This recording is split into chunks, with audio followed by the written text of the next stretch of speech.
And you and I are going to start, eh? Yes, sir. Hey, Steve. Hi, Pumesa. everyone. Pumesa, can she hear us? There she She's is, connecting to audio now. getting connected.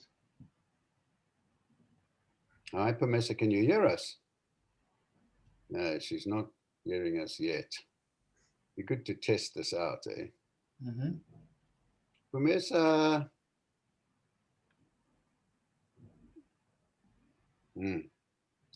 Okay, so we'll make an effort to connect with Pumesa. Um, Thank you, Hillary. We see you. all right, good stuff. So we've got 92 people with us so far. And Goodman, let's give it just a minute or 90 seconds. Sounds good to me. Yeah, just to see who else wants to come in and join us. Won't be long. We're topping 100 very soon. I think you're welcome, Angela, to move Rich into the attendees for us. I think he used his former link. Thank you. And can Pumesa hear us? I don't think so, Lorraine.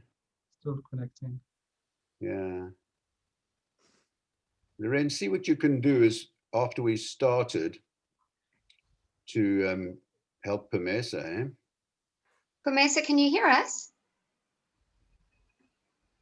No. No, Okay. she can't. Lovely to Um, hear from you, Kathy.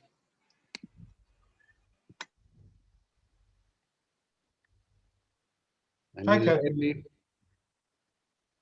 Hi, everyone. Ah, Hi. Yay. Pumesa. I can Hey. hear now. Nice to see you, Pumesa. Nice Okay. to meet you. Yeah. Shall we get going, Steve? Yeah, let's get going, man. Wow, so it's so awesome to have so many people join us today. And I want to just thank you, Steve, for making time today to be with us, and the same for Bill, who we'll be talking to just momentarily. How are you doing up there? Fine. Yeah, fine. It's a nice sunny day in Wales, actually, which is a welcome relief. Yeah, yeah. Cape Town is nice and sort of chilly today, a little bit windy. It's nice. It's good weather. It's not as warm as it usually would be in summer, but we're really enjoying it. So really great to have this opportunity. Steve, it's wonderful that so many people are interested and have joined us today. What are we doing today? What's this all about? What is it we're going to be doing today? Yeah. I think it's something quite modest, actually, because it's a modest start for a series of webinars. And so there's more to come. And there'll be greater audience participation as we move forward in the webinar series. So all your comments and questions will be read and they'll be logged. But really today is a modest beginning where we're going to be discussing a challenge. And I'm happy to try and clarify how I see it, Goodman. But what about you, man? Yeah, I think definitely a challenge and an opportunity at the same time. But how do we move this idea forward together? So it's exciting. Yeah, and for me, there's actually two questions here. One of them is how can we support the well-being of practitioners to address the behavior change, adherence, and other challenges they face? And then secondly, how might MI help to produce better outcomes for all? Particularly with the understanding of the severe burden that our providers have to bear every day. So we're looking at MI really as a strategy to help them deal with the service that they need to provide while taking care of themselves, stepping back and being able to work with the client as opposed to do everything themselves. Yeah, absolutely. And in that journey, we're going to be crossing language, culture, and other boundaries. Yeah. And so what do we, for me, what it's like, it clearly calls for humility and curiosity on our part as to how something like MI can cross those boundaries. And we've designed this today so that it's not a conference or a showcasing event, but a chance to really to hear people's stories. And later on in the webinar, we're hoping to have an open forum where we can address questions and issues that come up. Awesome. So I think what will help is to sort of bring everybody into our confidence about what our plans are for this series of webinars. Really today, we want to just talk about what's happening currently on the continent of Africa in very brief terms and just introduce you to the team. As the year proceeds, we'll really be going in depth about the work that's happening in MI on the continent. And then together as a group, hopefully you'll join us with this journey. Look at how do we take it to the next level? How do we create systems and support and trainings, facilitation, and additional resources to really disseminate MI across the continent? Have I worded it right, Steve? Or was Yeah, that sounds great. Yeah. So I think one sort of very good way to start doing it is to go back to why it is that we've conceptualized talking about MI in Africa. And that's going to be Bill, who's going to come on with me in a moment. And we'll just really talk about where does MI come from?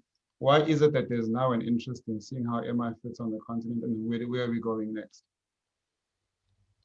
Yeah. So yeah. And then I'm gonna have a chat with Bob Mash, which takes us right back. It's just a story about taking us right back to the beginning of MI in South Africa.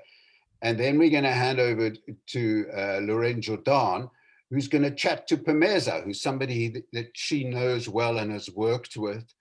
And we're going to listen to Pameza's story. And then we're going to hand over to three other colleagues, trainers and practitioners, to hear their stories. Fergus, Ashburner, Zelra, Malan, and Shahima Ali. They're going to tell us these brief 5-minute stories. And then Goodman, you're going to take us through some other colleagues who we see online here, Walid Ibrahim and Dr. Walter Mangezi towards the end. And then we'll have an open forum. Correct. So we're looking forward to that. So Bill, if you would be so kind as to join me on this illustrious stage, and let's get this party started, man. Okay. How are you doing out there? I'm well. It's a beautiful and warm morning, actually, in February in New Mexico, which is strange. So. Yeah, one of the things that we're all getting used to with the way we have to work now is really working across time zones, isn't it? So I'm glad we were able to find a time that works for everybody, and hopefully the folks who are joining us are also comfortable. Glad to do it. Yeah, so Bill, I'm calling you Steve now simply because you come as a package. So Bill, it's a great honor to have both you and Steve talking to us today as the co-founders of MI. Won't you please just take us through the journey? Like, how did this come about? What was the driver of bringing MI about historically? Really arose out of practice. It didn't start with a theory. I actually had no idea about this before the year in which the original paper appeared. But as I was working in Norway, as it turns out, with colleagues, they were asking me to demonstrate how I might work with people with alcohol problems.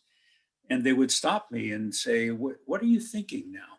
Which was an interesting question my American students never asked me.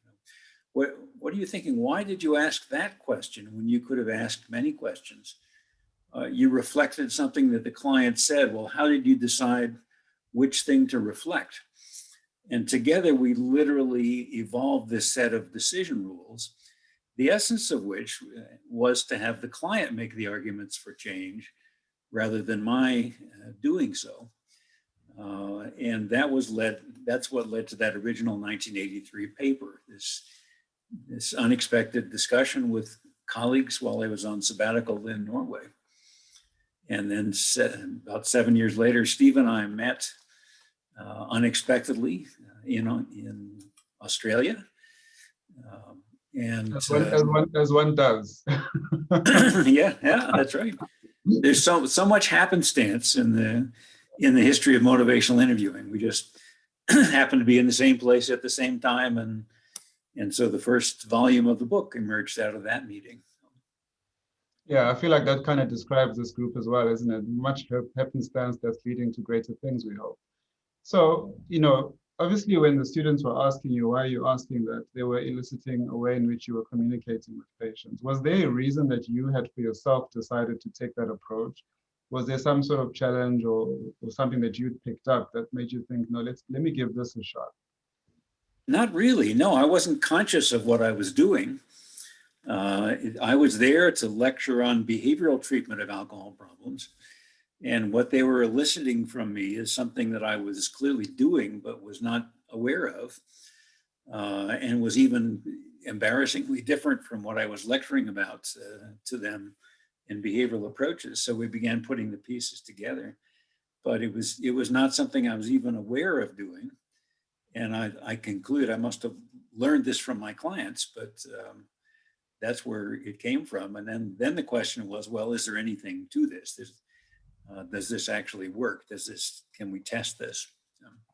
And so how does that process then sort of unfold? Look, very briefly, how did you then, take it from there and operationalize some sort of scientific process and taking us to where we are now in terms of, obviously now we're not looking just at alcohol, we're looking at a wide range of applicability. Yeah. Well, the paper got published again unexpectedly. One of the people I sent it to just for comments was Ray Hodgson, a good friend of Steve's, and he wanted to publish it, and he gave it for review to this fellow named Steve Rolnick that I'd never met, and Steve reviewed it, and it wound up being published in a British journal, and the thing took off there, which I was unaware of. And I didn't know until I met Steve 7 years later in Australia that he was already teaching this method in the UK and that it had some traction in addiction treatment. And Steve was already thinking about healthcare applications as well. And Steve's been very involved in interpreting this method for use in healthcare, which is the next place that it took off, and was quickly being used in managing chronic illnesses. And from there, it went into corrections and social work and dentistry and education, and most recently with Steve, sport and all kinds of fields. So it seems like we just tapped into something about human nature. That's awesome. And I think when Steve comes on in a moment, he'll talk a bit to Bob, and I'll talk to Walid later about how the dissemination of these skills is happening worldwide and specifically on the African continent. Why this interest in MI in Africa? How did this come about for you? Well, that's what I wanted to know. I keep track of clinical trials of motivational interviewing, and there are about 1,500 of them now around the world. And I saw 11 or 12 African nations from which clinical trials were appearing of motivational interviewing. And I was mostly curious, how is this being used and what does it look like in an African context? And I thought this would be a good time for people from Africa to be talking to each other about what they're doing and how MI is fitting into the work that they do. And that's where this idea arose. Bill, we're super glad that we got on your radar and we're excited about the path ahead. I think when we move ahead, we first have to look at where we're at and look at how we've come here. So I'm going to ask Steve to come right back and sort of walk us through that path with Bob. Steve? I'm with you. And thank you so much, Bill, for that fantastic brief overview. And what then happened was, just from a personal point of view, with my interest in healthcare, I found myself in Cape Town, which is where I come from. And I met somebody called Bob Mash, who's with us now. Hello, Bob. Hello. Hi, lovely to see you, Bob. Now, look, I'm going to say this because I believe you might be too humble to say it, Bob. But look, this is a very special guy. He's a family doctor. He's professor of family medicine in Stellenbosch University outside Cape Town. But Bob, when I first met you, what struck me was that there was this doctor who'd come out from Edinburgh or Britain somewhere and was living in Bunterhill Township, one of the few white people living in a township that I'd heard about during the apartheid years. And then we got to know each other. And what I'm wondering is, tell us about your journey, Bob, and where did MI fit in there? Okay, thanks, Steve. Yeah, so this was around 2000, I think. I can't quite remember, but it's about 20 years ago. And I was working as a family doctor in Khayelitsha, actually, which is a large township on the edge of Cape Town. It's about 500,000 people living in very poor conditions, a lot of them in shacks.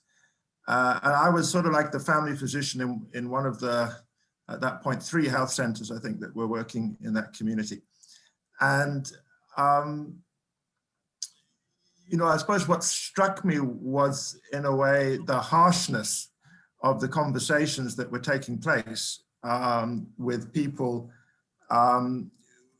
around behavior change. And, you know, at the same time, there were so many issues. This was at the height of the HIV epidemic in South Africa. I think it was also the Thabo Mbeki era. So we were struggling in many ways. Yeah. But lots and lots of conversations about things like how to feed your baby, you know, to stop them getting HIV, how to have safe sex. And at the same time, a lot of non-communicable diseases like diabetes and substance abuse. And so, yeah, so this kind of, well, I don't know how I heard about motivational interviewing, actually, can't remember, but it kind of landed, and it just felt like, oh, here's maybe something that can offer an alternative and more humane and effective way of engaging people in this very sort of difficult situation. Yeah. Yeah. And then what, Bob? Well, then, so then I got interested, and I don't know, we obviously connected. I learned a bit about motivational interviewing. I remember coming to a training of trainers in Amsterdam at some point. I think that was actually about 2005, I wrote down here, where I then trained as a trainer, and we published a little bit about it. And we then eventually, you came out in 2006, and we actually trained trainers in Cape Town. And we, for the first time, we had like a group of people who had some expertise, not only in MI, but also in training. And I think Loren's smiling, so she must have been one of them.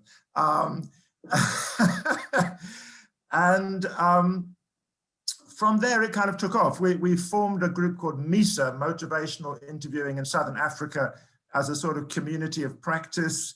We produced videos, we had a listserv. We developed further training, and we trained quite a large number of people, actually, in sort of really beginners, basic MI. And actually for me, because I'm a primary care guy, I started to see that actually we also needed to develop, in a way, adapt motivational interviewing for the primary care context in South Africa, which basically means that primary care here is done by nurses who have like 1 year of training to be essentially a GP, you know, A to Z. And what would be appropriate? How can you fit something into that? So then with Zelro, who's also here, we developed an approach we called brief behavior change counseling that was based on motivational interviewing. And I'm sure she'll talk about that.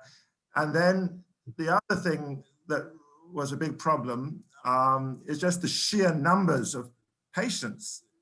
You know, how do you cope with thousands of people with diabetes, you know, in one health center? And so we developed a sort of group approach, or we called it group education and training, which went by the acronym GREAT. So we now have GREAT for diabetes, which is a sort of, again, an adaptation for our primary care context of motivational interviewing. And what I know, what you're not saying is that you were diligently doing research on.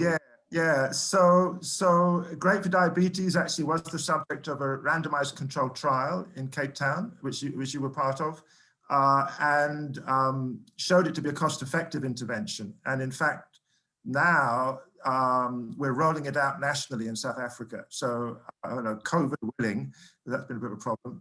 But yeah, so in fact, it's been adopted by the National Department of Health, and we're training in all provinces now for that in South Africa. And of course, there's ongoing interest in brief behavior change counseling because it's such a need. in fact, I mean, research in Cape Town showed on the barriers to behavior change counseling amongst primary care providers, showed that the biggest barrier was that, surprisingly, people don't do what you tell them to do. So the nurses were completely demoralized. You know, I tell this person to do X and then they don't do it. So I'm not going to bother to have any more conversations about this. Yeah. Because it doesn't work. And they're very, of course, very harsh and directive and confrontational, often, conversations. So there's a huge need, yeah, for this amongst the training of nurses and other primary care providers, yeah. Yeah, and it gives us a sense of the mountain that needs to be climbed here. Yeah. So yeah, and Zelra developed that through her PhD. So that was also researched, yeah. Yeah, and we'll hear from Zelra later. Yeah. But yeah. you're pointing to a number of themes which we're going to want to pick up. One is the scale of the mountain to climb. Another is the well-being of the practitioner, the amount of time they've got, and the extent to which you might need to adapt something like motivational interviewing to fit in. Yeah. Yeah. And I see we're bang on time, so Goodman's going to be really pleased with me. And Bob, you know, we got quite a lot. You got quite a lot in there in what you've said, and you know, thank you so much for joining us. And let's hope we connect with you towards the end of the webinar. And I predict that the issues that you've highlighted that are like milestones on your journey are going to be pinpointed today. You know, so thank you so much for everything you've done and for coming in to join us today. Thanks. And I think now we're moving on to the next section, where one of the trainers who was there in 2005, 2006, when we trained a large group, Lorraine Jordan, Yes. she was there then. Thank you so much for joining us, Lorraine. Thank you, Steve. It's lovely to be here today. And, you know, many of us have had ongoing contact with Lorraine over the years. She's been like a shining light of really powerful and committed work in motivational interviewing in South Africa. And what we thought of was that Lorraine would have a conversation with somebody, with Pumesa, who you have been involved with. And Pumesa's working out there, I believe, in Khayelitsha. Yes. Yeah. So I'm gonna hand over to you now, to you and Pumesa, and enjoy the conversation. Thank you, Steve. Pumesa? Hi, good to see you. Good to see you too. So I met Pumesa probably about 2 years ago. We were involved in training up a team of healthcare workers from MSF, Doctors Without Borders. And I immediately was very drawn to Pumesa and her beautiful way of engaging. And she attended our short course that we provide, an introduction to motivational interviewing. And then she also attended the Train the Trainer course that we did with Steve last year.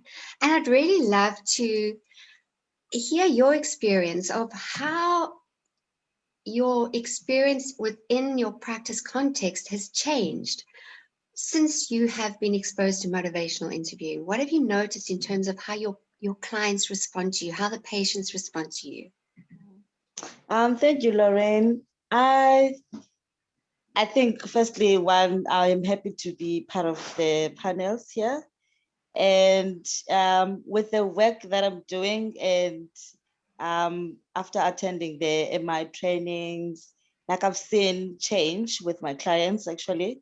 I'm now friends with the clients because the relationship has changed. I think as Bob was saying earlier on that we used to tell people what to do actually. And I'm guilty of that. And I have changed myself and I've figured a way that, you know, this should be a conversation between me and my client. And my client should be telling me more and everything that my client will be doing instead of me directing what my client should do. So that has worked so well. I am telling you, in these past 2 years, like I've seen change in the people that I've worked with in the clinics. That must be so inspiring for you as well. I know that often healthcare workers can feel quite burnt out when they're trying to make change happen. And what I'm hearing from you is that you're really seeing how you can facilitate change within your clients. Yes, yes, yes. And it's not strenuous at all. I'm telling you, it's an easy job to do currently. And people, they contact you via other people, because now I have like a lot of people that call me because they heard about me from the other clients. And it's so nice how the conversations we're having. So for example, we started a program of it's a welcome back service where people who have defaulted in their medication, they decide to come back to the facilities. You know, a lot of people, they're afraid of coming back to facilities. But I am telling you right now, we're receiving people who wants to come back on service because they know that no one will be judging them, and they'll be given space to share why they decided to disengage with medication. So it's quite working so well for us now. Yeah. So you've really seen a significant change in terms of the adherence to medication and people re-engaging. Yes. And that's So impacted much. on your quality of life as a healthcare provider as well. So much, so much. And have you noticed any changes in your colleagues that have also received the training? Yes, with my colleagues, we used to have debriefing sessions where we would speak about, you know, our days. But currently these days, it's hard for us to have those sessions, even though we know that like we're in a time where, you know, COVID came and changed everything. And all of us, we are supposed to be bent down now, you know, but all of us are still up there doing our jobs, working. No one is stressing about the work. Because we know that with the people that we meet, like all of us, we practicing everything that we've learned from the course that we went to. So you feel like So I'm happy. It's developed a sense of capacity and inner resource within you and within your team in terms of how you're engaging with your clients. Yeah, too much. I think it also has changed how we as workers, we see things and how we are open to speak out. You know, when you're at work, sometimes you aren't able to speak with your manager and freely. But currently, because we know my manager attended the course as well, so it's so easy for both of us to have a conversation, you know. So I think it really helped us a lot. Fantastic. It's wonderful to hear your perspective. Thank you so much for being here, Pamisa. And Steve, I don't know if you want to ask anything more or add anything more to that.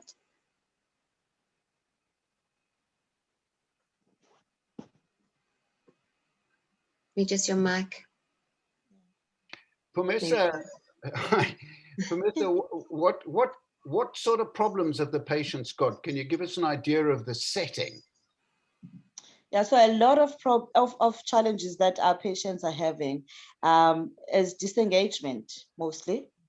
And with the one with like other chronic illnesses as well as HIV, and now they had COVID. So stigma and discrimination. So it's the other thing that we are facing, like people are facing in the communities. Wow. Wow. And so you're not talking about people with just singular problems. You're talking about people with a constellation of interrelated challenges in a very challenging environment anyway. Yeah. Even Pumeza, what's very interesting for me is, Pumeza, you mentioned how, you know, you've developed relationships with some of these patients and how they frame to you that they feel like they're being heard, which is a departure from what they usually experience. So it's really enhancing that collaboration, isn't it? The patient feels empowered to contribute to their own path. Yeah. And I mean, it's easy for them to, you know, work out their own plan. And you as a healthcare worker, you just need to work with them. So it was really difficult back then because we used to struggle because we wanted to give them what we know, you know, not seeing that they also have things that they know actually that they can teach us or they can tell us so that we understand their situations. So currently, life for me, especially, life is easy because my clients, they just keep on saying everything. No one is hiding anything these days. So people are just free to talk. And Pamisa, Loren, do you mind if I ask Pamisa a question? Please do. Please do. I opened it up. because it's such golden time to speak Yes. to you. Promesa, if you attended that training, I believe it was with a group of us just about a year ago. That's what Yes. you're talking about, yeah? And it was a training for trainers, but we also touched on the method. I'm wondering what aspect of MI did you find the most useful as a practitioner? What was it about MI that was useful? I think for me, the most would be, how can I put this? I think where I follow the other person instead of me being in front of the person. Okay. Yeah, I think I'm trying to find a better way of putting it, but walking the journey with the person, for me, it worked out so well when I was part of the training. So there was a mindset shift for you, and also listening proved to be something that crossed cultures quite easily from MI into your setting. Yeah. Okay. That's fabulous. And what I'm also hearing is that you had a more of a directive style of communication, and Yeah. now you're seeing the value of collaborating with your patients, with your clients, and taking a role of more of a guide and Yes. facilitating a conversation around change. Yes, yeah. And that is like something I think I'm doing perfectly so well these days. That's great. So great to hear. Is there anything else you gentlemen want to ask, Steve or Goodman? I just want to say it's so wonderful to see how the fulfillment of working in this way is bringing a smile to Promesa's face. And I think that will translate to how effective she is in the field. So it's just wonderful to see. Steve? No, incredible, Promesa. I could carry on talking to you for ages, but I'm conscious we've got other people to hear from, and we've got a panel at the end. And God willing, I'll meet you when I next come to Cape Town. That's for sure. I'll warn you. Yeah, for sure. Thank you so much. Thank you for being here. It's so lovely to see you again. Yeah. Thank you. Thanks so much, Lorraine. Thank you for your time, Lorraine. Goodman. On we go. On we go. Do you want to go ahead and introduce Zelra for us, Steve? Yeah, well, now we're moving into a section where we've got three people. They're practitioners, they're trainers, and they're more than that. And what we thought was, rather than having like a showcasing event where they tell us about this or that, we just asked them each to take 5 minutes to tell their story in whatever way they want to. And we're going to start with Dr. Zelra Milan, but I'm just going to let Zelra run with it. I know all three of them, and I'd rather just hand over to you, Zelra, and tell us what your journey's been like. Thank you very much, Steve. And thanks for the opportunity, everybody. Yes, the journey has been incredible. So I'm a family doctor by training, and I happened to move to Cape Town about 12 years ago, where I happened to come to the Stellenbosch University and meet with Professor Bob Mash, and he was busy with that group diabetes research that he was telling you about. So having come from a very paternalistic background, like also being trained to tell patients what to do, to tell your children what to do, to tell others what to do, that was quite an eye-opener for me. So he told me about this MI. And then as we moved to some other meeting about diabetes at UCT at Grote Skeer, there was this opportunity that came up to do research on it. So I was sent to Lorraine for training. And we sat on her couch, barefooted, and she was trying to tell me, just stay with me. And I'm like, oh my word. And it felt very awkward in the beginning, but then we just naturally sort of got away and clicked. And then this research started about how to adapt this. So coming from South Africa, obviously, and listening to Pumisa's story again, I just recognize again the way that we treated, that we were trained. We were trained to tell people what to do. And this was just like an eye-opener for me. And even in your personal life, like with your children, it seemed to like, as soon as I started using these things and listening more, things started to happen. And I thought, wow, this is amazing. So we adapted some of the, well, we used the principles specifically for me. I think the spirit of MI is just such a magic spirit into something that we call brief behavior change counseling. So because our system, as you know, is very heavily burdened, time, patience, language, and all the other barriers, we thought we had to do something with a spirit, but something that can be doable in our system. And so we developed brief behavior change counseling, which Lorraine and I, apart from the MI, have been training extensively, and it's been so greatly appreciated. It is such a pleasure to actually work with people and train them and to see how people shift during the training. That's actually amazing. And we've also trained people from Namibia, so that's different cultures, Botswana, Malawi, in this brief behavior change counseling. And it basically just uses the magic of MI. The reflective listening, I think, is so important. And like Pumisa has said, putting yourself in somebody else's shoes. And just that mind switch of letting go of being the director to being the guide. And for me, that's been my journey with MI in a nutshell.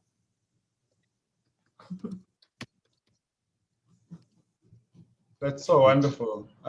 Steve, do you want to reflect on that pretty quick? Yeah, I do. I want to tell you one story because something interesting once happened to me. I went back to Cape Town and I went up and they asked me to run this training on MI, and I hit the problems they were discussing, which is, wow, these were actually mothers who were infected with HIV, and they were training to be counselors on a ward, on a hospital ward.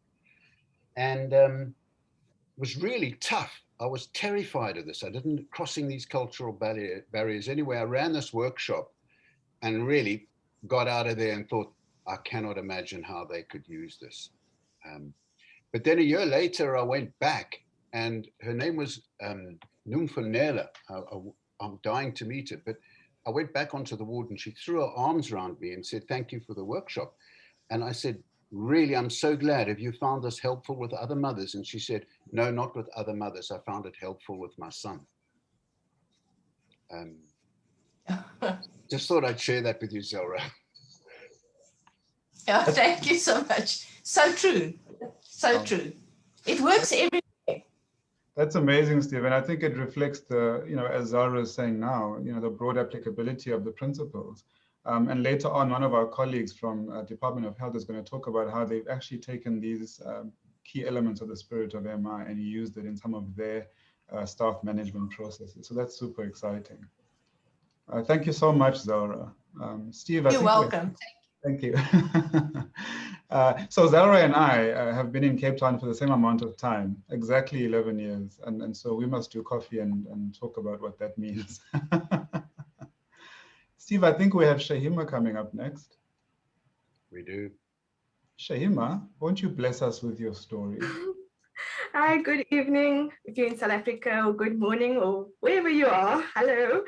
I'm very pleased to be here and very honored to be able to be part of this group and this discussion.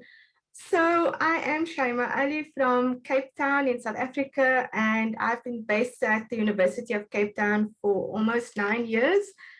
And my background is I'm a registered counselor. So I come from an NGO setting where I worked in a rehab facility and everything was quite prescriptive. I had to get this person clean in 6 weeks, and I just had to follow the treatment plan that was outlined for almost all patients, almost like a one-size-fits-all thing. And it didn't always work. And then I heard about MI, but I wasn't sure what it was about. Then when I came to UCT on the postgrad diploma that Fergus and I both work on, we train healthcare providers in addiction care. And motivational interviewing is one of the evidence-based approaches that we teach our students on. For 2 years, I sat in MI lectures with Dr. Amy Adams. I'm not sure if she's online, but she played a big role in where I am now.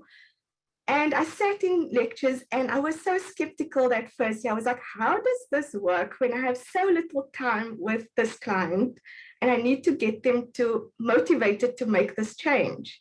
And in the rehab facilities in Cape Town, you either have 21 days or you have 6 weeks or you have very little time. anyway, I sat there and I grew more interested in this approach of engaging with our clients.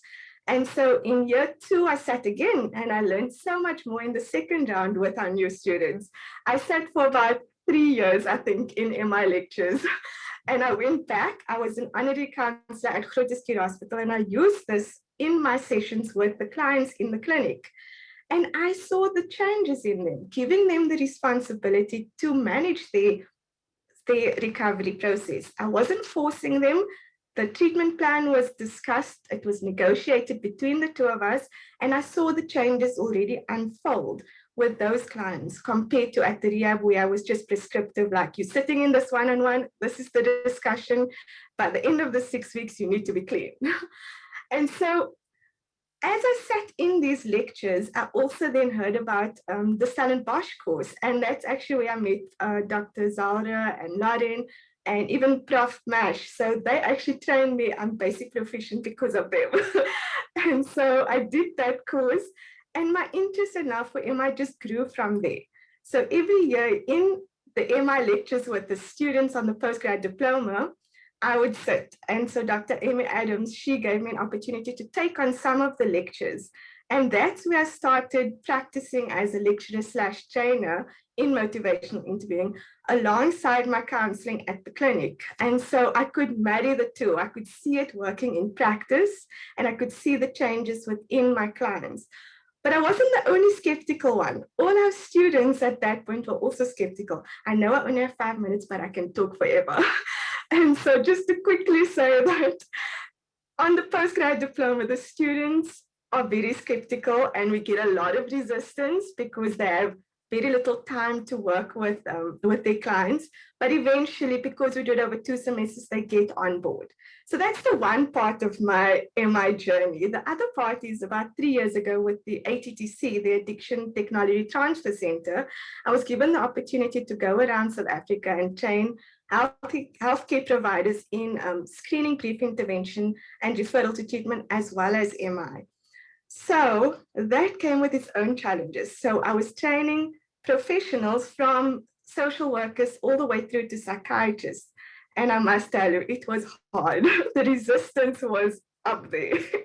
And so the psychiatrists would be like, nope, it won't work. We don't have time for this.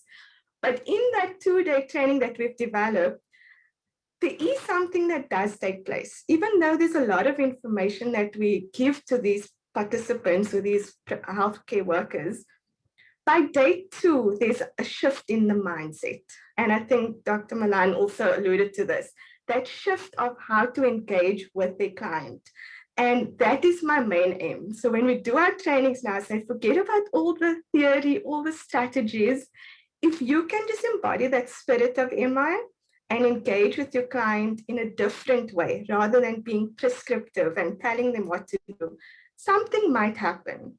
And that happened with our participants in the training as well. On day 2, we saw the shift. They came on board with the MI. They were like, okay, this can actually work. And we don't need 45 minutes. We can do a brief intervention using MI skills and MI principles. And so that for me is the main key takeaway, is that you don't have to know all the theory. And I love the theory, Prof. Ralnick and William Miller. I do love it, but for our healthcare workers, they don't have the time for all of that. So I usually just hammer on the spirit and just engage in a different way. And so that mind shift for me is the key component to the training with the South African healthcare workers, or even the lay workers.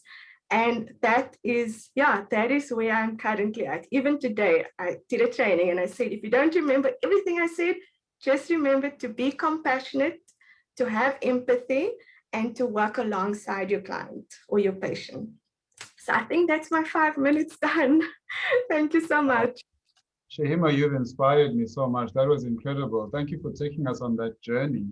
And I think, you mentioned that earlier today, you were in an MI training that's being conducted under the International Technology Transfer Center, which is funded by the Department of State. And we've got one of our bosses on the line today, George Morimi from Colombo Plan Drug Advisory. Hi, George. So we're pleased to have everyone here. So thank you so much, Shahima.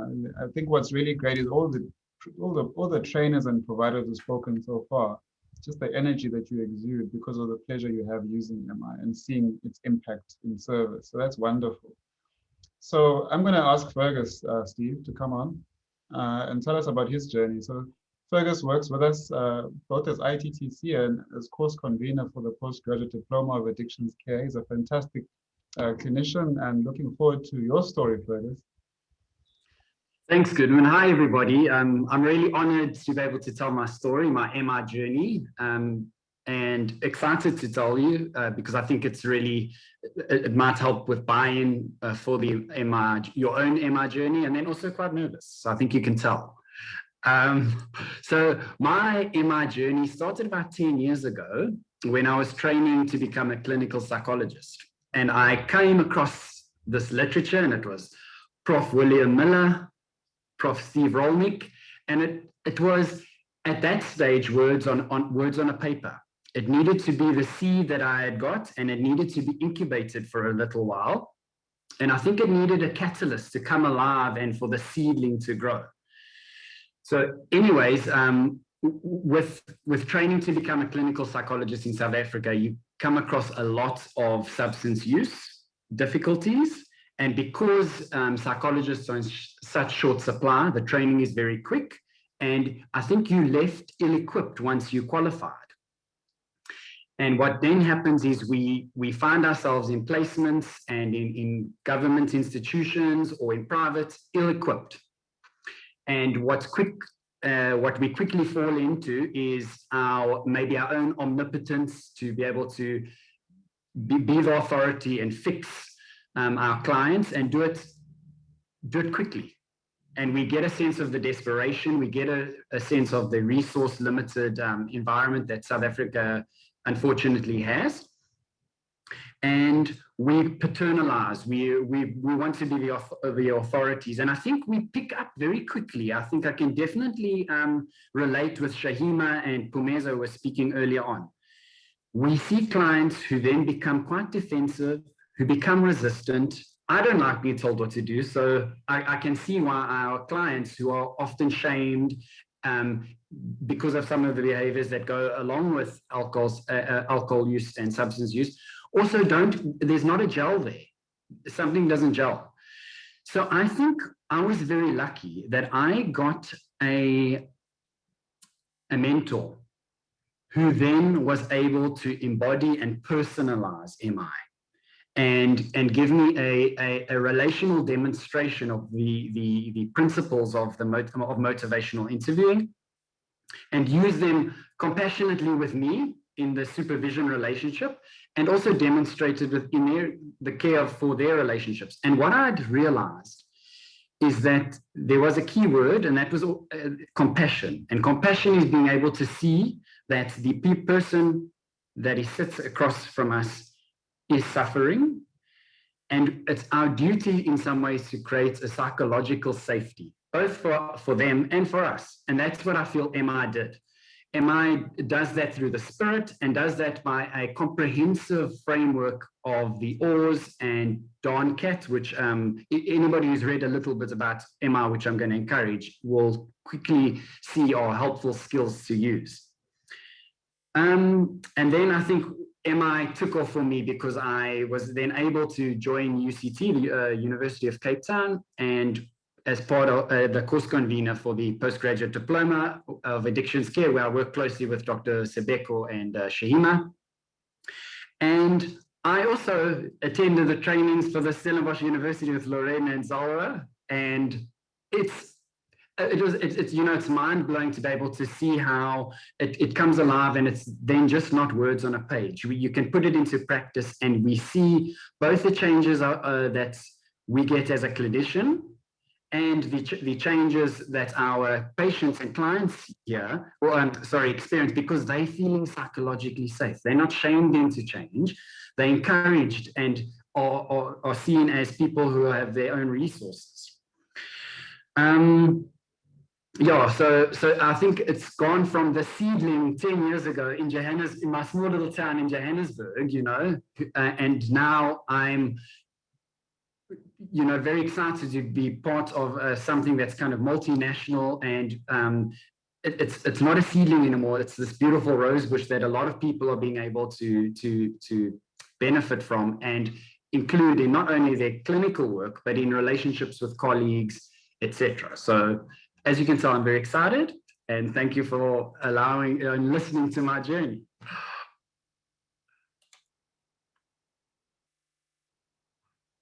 Wow, thank you, Fergus. Thank you for sharing. Yeah, Steve, anything? Wow, Fergus, Shahima and Zelra, those were incredible stories. And I can tell from the chat column that people are pretty inspired by it. And I think it's good enough just to contemplate, and I don't want to fill the space with the next clever question. But I did hear one word that Fergus used, which was safety, which I think is very interesting. But I'd rather not say anything. I'll leave it for later, Goodman. You know, but Awesome. thank you so much, the three of you. That was quite a shower of experiences. Yeah. I appreciated Fergus's reflection that as clinicians, we're trained to fix, and we're trained to do it fast because the line is long. So we need to get to the line and see the next patient. And what MI does is it gives you the space to allow the patient to be a partner in this effort to improve their outcome. And it takes the heat off us a little bit. And that's when you make that shift, it's beneficial not just for the process, but for the patient, which ultimately is the end goal, which is fantastic. Steve, I'm gonna, yes, go ahead. No, I just also highlight that Fergus was talking about safety for himself, which I think shines out of the other presentations as well. So it goes both ways. It's very interesting.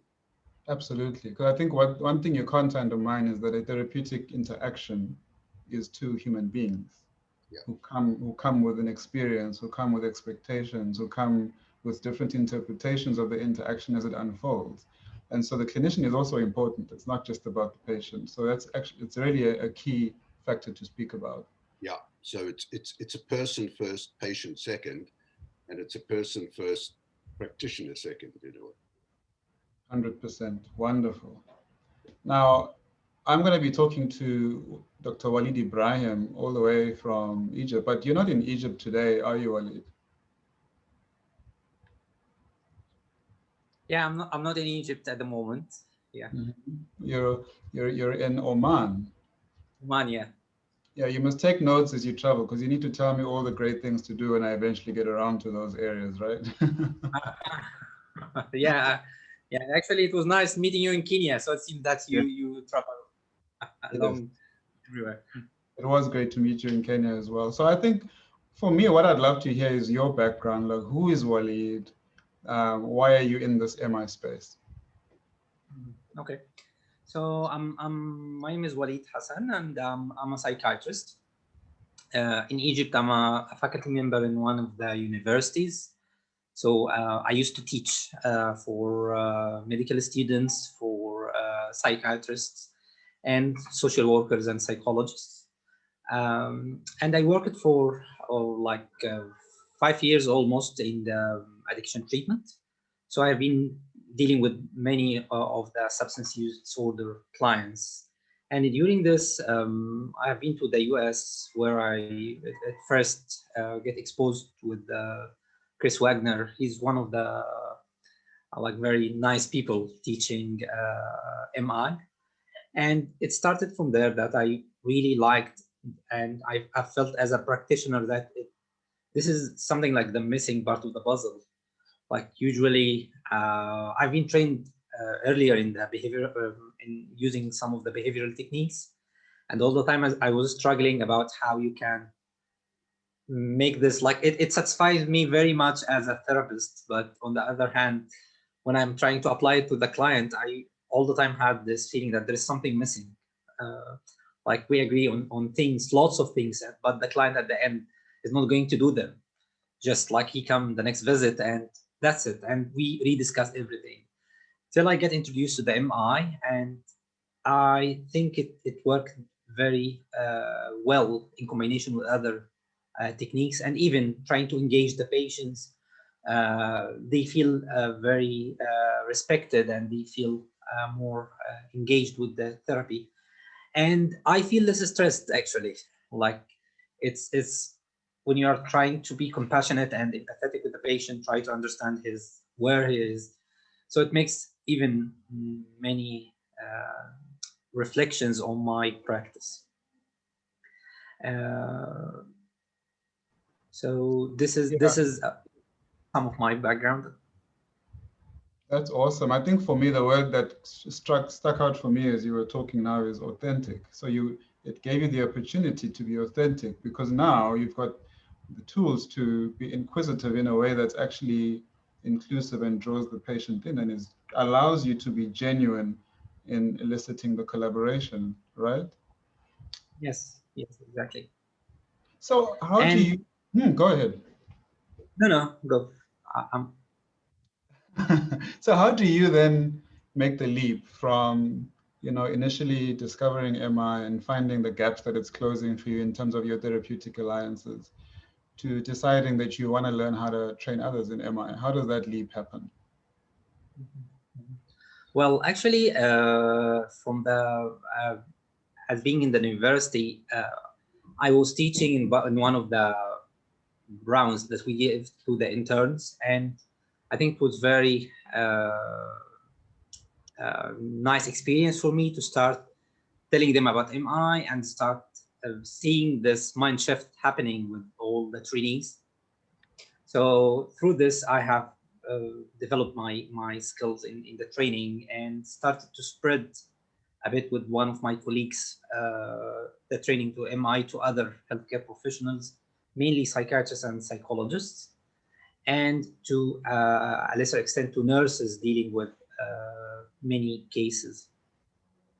And I've got this opportunity to participate in the MENT forum in 2019 in Tallinn, and I think it was a life-changing moment since that. Joining MENT actually was very energetic and very enriching to my experience. That's wonderful. And so then obviously your interest in MENT was triggered. For those in the audience who aren't aware of MENT, what is it? And how has it become part of your life, and what's your hope for where it goes from here? Well, it's very difficult, I think, to describe the MENT in few minutes, but it's just like a big family.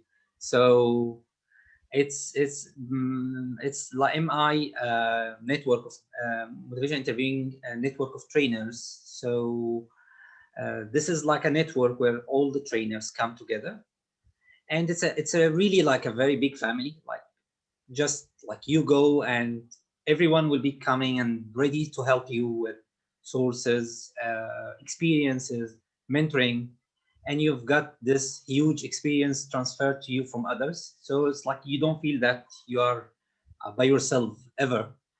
Whenever you have any question, whenever you have any query, whenever you have any struggle or challenge, or even whenever you are just brainstorming about anything, you'll just go and ask and you will get hundreds of responses. People are offering help, people are sending you emails, people are sharing their experience in that, and it's really amazing.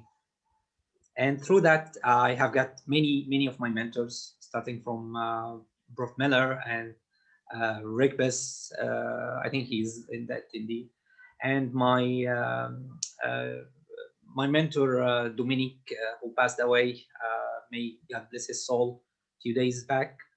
They were very helpful. They helped me with coding. They helped me with many other things on the personal and professional level too. It sounds to me like what you're talking about is this. It's a group of people who found the magic, and somehow that binds them as a family, which I think when you look at this group, when all the cameras are on, you get the same sense, kind of people who found the secret and are sharing it and are taking it forward to help folks who are in real need. What I want to do is get a sense from you, sort of as we start anticipating the next couple of speakers who are going to come on. What has happened in Egypt, sort of in terms of MI training? part of what we'll do with this series of webinars is really explore what's been happening on the continent. We're lucky to have you today. So maybe you could sort of give us some insights, like where is MI training sitting in Egypt? Well, we have tried through this year to host a series of webinars trying to introduce the MI. Actually, MI has been there for a long time. Like there has been many lectures, but I think the difference was getting some experienced people with hands-on experience. So we have got like a great shot with the start with Prof. Miller. Then we have got many other Mint members coming to share the experience in the MI use in healthcare, MI use with substance use people, MI across different cultures, and we still in a process of developing more. Also, we had many discussion with some like there are very few Arab members in the Mint, but we're still trying to figure out how can we adapt to the culture and make some cultural adaptation to the Mint, to the MI schema and MI techniques. So we try to see what will work better for the people right now.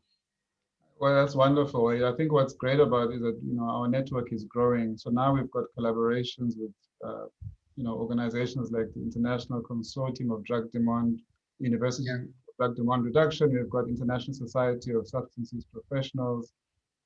So we've got a growing body of professionals who we can march forward with in finding ways to culturally adapt and disseminate MI. Steve, I don't know if you have any reflections before we move ahead to the next Yeah, one. just a reflection, not a question. It just struck me listening to Walid and then thinking about all the presentations so far, how powerful has been the relationship between people and others that they've met, that's been so supportive in the work that they're doing. And it makes me wonder how we can generate this kind of support for practitioners and trainers in Africa. That's the big question. We don't know the answer, but I know this is the question, and let's hope that over time we can start developing some ideas about how we can reach out to people and support them. Thank you so much, Walid. That's fantastic. Thank you, Walid. So we've asked two colleagues to come on and just talk to us about our vision. Our vision really is to further interest, uptake, support skills development in MI on the continent. And we're very lucky to have the partnership and support of Profs. Rolnick and Miller. So I'm going to bring on Dr. Walter Mangezi, who's based in Zimbabwe. Walter, so thank you so much for joining us. And I think you've got the best background because it's real. You're actually outside in fresh air, which is great. Yes. Yeah. So I think I'd love to hear from your perspective, from your professional context, from your clinical expertise, from your teaching context. How would you like to see MI evolve and develop on the continent? Okay. I'll just give you a short background. Basically, my name is Walter Mangezi. I'm a psychiatrist by training, though now my niche is in health professions education. So I wear two caps in terms of what we're talking about. Now, for me to sort of come into where I see things going, I'll just share a bit of experience.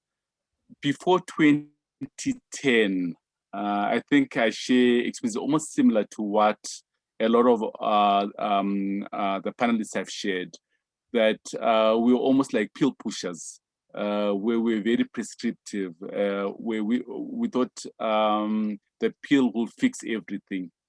With experience, we then realized that we're not really addressing the 4 pillars of health, which is the physical, emotional, psychological, or the social or spiritual aspects of humanity.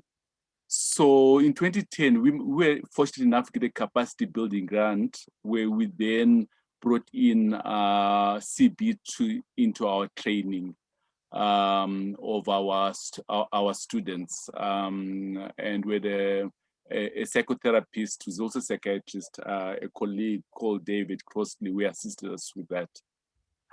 So, and in the last 10 years, there's been an upsurge of substance misuse.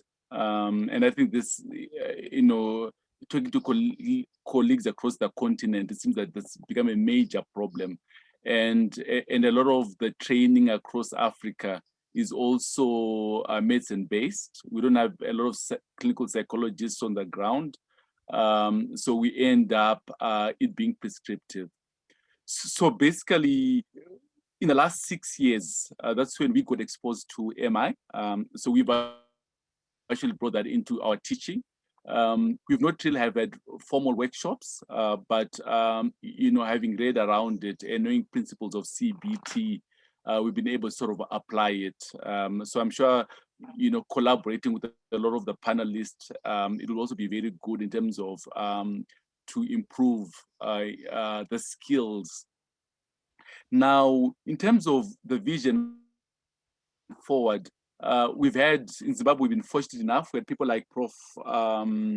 Dixon Chibanda, who's got the friendship bench.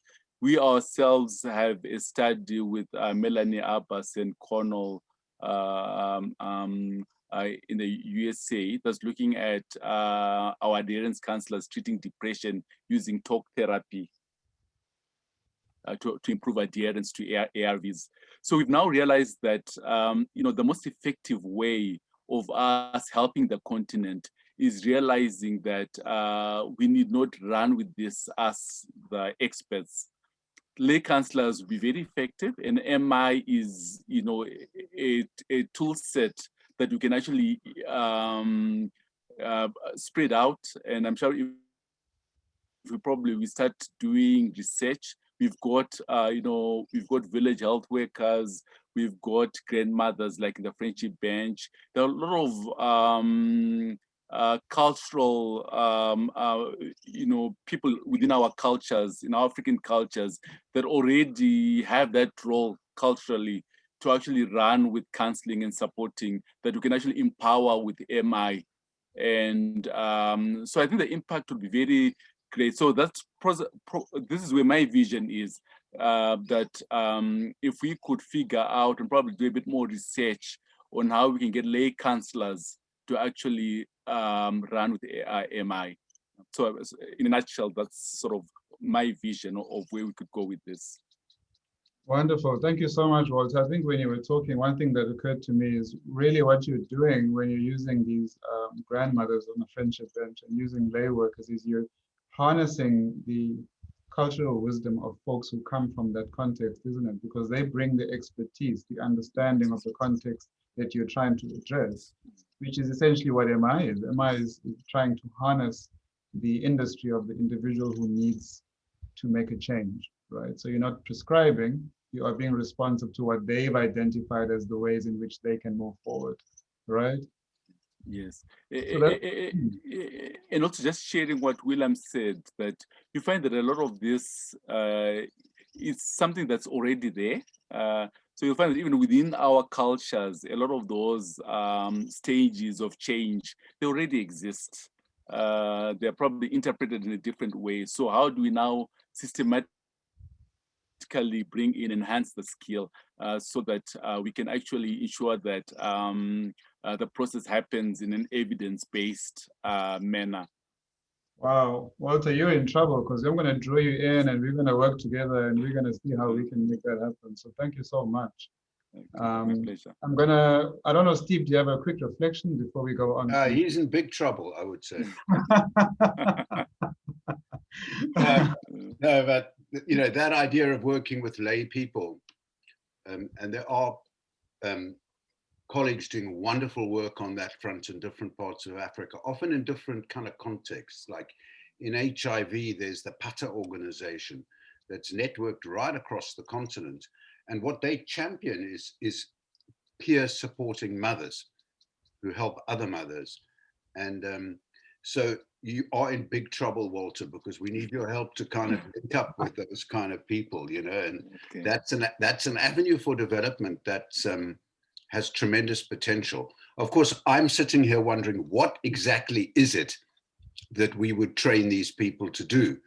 And I think we've got clues from what some of the other speakers have said, but that's the sort of thing going through my mind and heart now. What would we actually teach them to do? But that's a different discussion. Thank you so much, Dr. Mangezi. It's my pleasure. Wonderful. And I'm so glad you said that with some of our registrars from University of Cape Town on the call. So I see you, Betty, and I see you, Rich, and we're going to talk some more. But I want to welcome Mr. Caleb Wang from the health department of one of our provinces. He's come. So I'll ask you first, Caleb, to just introduce yourself. Tell us where you come from, and then you know, how it is that we're engaged with each other, and then talk about where you see MI going for your context for the continent. Thank you very much, Goodman, and thanks for the opportunity as well. And also thanks for the support of yourself and the ITTC and KZN. So my name is Caleb Wang. I work for the Provincial Department of Health in KwaZulu-Natal, which is the second most populous province of South Africa. In the department, my job is to work at something called the Regional Training Center, where we're responsible for in-service training of healthcare workers. So the reason I'm interested in motivational interviewing is a couple of things, and some of the earlier speakers have touched on the importance of adherence. And for me, what's critical about it is the link between autonomy and behavioral change, that slowly we're starting to realize that you won't get behavioral change if you're not recognizing people's autonomy and finding out what's motivating them to change or not. So Pumeza mentioned a couple of items, including adherence, and I wanted to touch on that a little bit more. So as a national department, the national department's now guided us. There's a set of adherence guidelines, which is a way of working with people on adherence matters. And this includes an adherence plan. And I think where we're seeing motivational interviewing start to appear is that plan. Before, we used to say, as people have said, this is how you must eat like this, or else you're going to get diabetes and you'll have amputations. So you must eat like this. Whereas now there's more of an interaction between the healthcare worker and the client to find out what's going on. And on this adherence plan is even an item that says, how ready are you to change? So there's a little item and you discuss with the person and they indicate, yes, I'm ready to start my treatment, or no, I'm not ready yet, I'd like more information, or no, I'd like to defer to another date. So it's nice to see that the National Department is recognizing that and we're implementing it here in KZN. But my job is training, and so my real interest is how are we going to use motivational interviewing for training healthcare workers. Okay, so that's my big area. And I'd like to mention also that we're in the middle of vaccination. We've just started vaccination for COVID-19 last week in KZN. And I was surprised and delighted to see we're in a high-level national meeting, and one of the people in the national department said, we need to work on our healthcare workers to help them to adopt this, to accept and embrace this immunization using methods such as motivational interviewing. And I was so surprised I quickly sent a WhatsApp to Goodman, like they're talking about it. So it's out there. But if I can explain why it's important to me, Goodman, can I tell a story? Can I? Okay. Please, so if you'll bear with me, I'm a paramedic by training and we love stories, so please cut me off if I'm going for too long.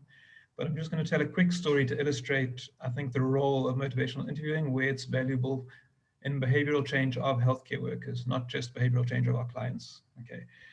So in 2019, the National Department rolled out a new antiretroviral therapy. Okay, so I'm not sure how much we know about HIV and antiretrovirals, but just very quickly, we did have a standard treatment for HIV and antiretroviral that had some unpleasant side effects like hallucinations and bad dreams and things. And then the National Department managed to get a new drug that was a much better drug. Okay, it was more effective, fewer side effects, more rapid viral suppression. It's perfect. Okay, so then where I work, our job was to train all our healthcare workers and to say, essentially, there's a new policy, there's a new drug. We need to transition people from the old drug to the new drug. And this is how we do it. And in traditional paternalistic fashion, we kind of imagined, okay, the drug speaks for itself. If you look at the side effect profiles, you can see the new drug is better than the old drug. So all we need to do is train all of our nurses and our doctors and our healthcare workers. They'll see the new drug is better, and they'll get their clients to change over from the old drug to the new drug. So we had a massive training program. Tens of thousands of people were trained healthcare workers. We got all our attendance registers signed, everyone's been trained, we're happy, we've captured in our database, but then the transition wasn't happening. Okay, so this is mysterious, where the drug is obviously better. Then I had a little insight into what was going on when a colleague of mine, we'd finished all the training, everyone knew about the new drug, they knew it was better than the old drug. And a colleague of mine had a kind of a catch-up session with some of these prescribers, where she met with them and she said, let's just chat. Let's find out, you know how the drug works, you know, all of that stuff. Let's talk about why you would prescribe it or why you wouldn't and get to the bottom of things. And she went through that and she addressed everyone's fears and concerns. And at the end of it, someone came up to her with a little personal story. And the personal story, it's terrifying for us as a department, but it's very illustrative about motivational interviewing. So here's a nurse from a rural clinic, and she's been trained, she knows how to use the new drug. Now she's gone to this catch-up session. And in that catch-up session, for the first time, somebody spoke to her, sister, whatever her name is, what's important to you about this? What do you understand? Why do you think it's important? Why would you and why wouldn't you? And at the end of the session, this nurse reported that when the new drug came out and she went for training, she immediately stockpiled the old drug. She got a whole lot of doses of the old drug because she was scared to initiate people onto the new drug. And so as her clients would come, she knew that she didn't have to give the new drug, she could keep giving the old drug. And as I mentioned, for the department, that's a tragedy because now our drugs are out of whack. People are getting a drug that's not effective. But it just showed that the only way we could find out why this person was doing what she was doing was by talking to her individually, not by having her as one person in a class of 200, okay, signing the attendance register that yes, she's been trained. So I just wanted to share that story to illustrate the fact that in the training of healthcare workers, in mentorship and supportive supervision, we can't say that we must just tell our healthcare workers what to do. Okay, it doesn't work. You can look at this new antiretroviral therapy to see that it doesn't work. To say, everybody, we used to do this, stop doing that, you must do this now. It's not enough, all right? So it's important that we find a way to approach people individually. So based on that kind of experience, as a province, we put together a policy or a framework on mentorship and supportive supervision, specifically for reaching our healthcare workers and saying, we know it's not enough to expose you to some training and expect you to do something differently. We want to set up a formal structure where you have a supervisor and a mentor that care about you and that are interested in your motivations for doing things. Why would you do it? Why would you not do it? And to help you along the right path. And thank you to Goodman and your team for reviewing that framework. I appreciate the input. And after it was reviewed by you guys, our head of department has endorsed it, and it's now a policy of the provincial department. So I'm very grateful for that support. And I just wanted to mention it as an example of how, through recognizing autonomy of people, to say that, yes, we have 30,000 nurses in the Provincial Department of Health, but we can't expect them all to do what we tell them to do because they have their own motivations. So we must find ways to achieve behavioral change through discussion. Okay, so that's my long story. I know it's a bit administrative, but I hope it illustrates the fact that sometimes we have to incorporate these principles into the larger structure, not just in the consulting room. Thank you very much, Goodman. Wow, Caleb, thank you. I think I really wanted to hear your story because, you know, what we're really talking about here is the wide applicability of the principles of MI. And as Angie brings everybody back on screen. So just thank you for sharing that and the fact that, you know, sometimes it can form part of how teams are managed and form part of how we make sure that healthcare workers are seen beyond just giving them some relief during the therapeutic session, but also in training, because, you know, part of it is modeling, isn't it? So how somebody is trained and capacitated, they will model that in how they treat patients, right? Steve, do you have any reflections before I ask Bill to see what he thinks about what we've all discussed? I just think, you know, you've designed this session beautifully, Goodman, because I think Caleb's story, you know, ends with a quality of breadth that's truly moving and inspiring and daunting as well. Yeah. You know, so thank you so much, Caleb, for that story. Yeah. Yeah, I think so that it just shows that we've got a lot of great work to do, and all of these little wins are the things that, you know, are little embers for us to try and see if we can't fan the flame and really broaden and sort of build on those gains. Bill, what are your thoughts about all of this magic? I mean, this is wonderful. I'm so happy this is happening, and I'm learning a lot already.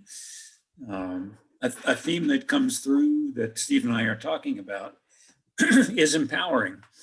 And empowering is not giving people something they don't have. It's more like lighting a fire. It's more like calling forth what they already have. And that's true when you're training providers, and it's true when you are a provider and you're working with patients as well. I was struck by the comments about the effect of this on practitioners, that it's fulfilling.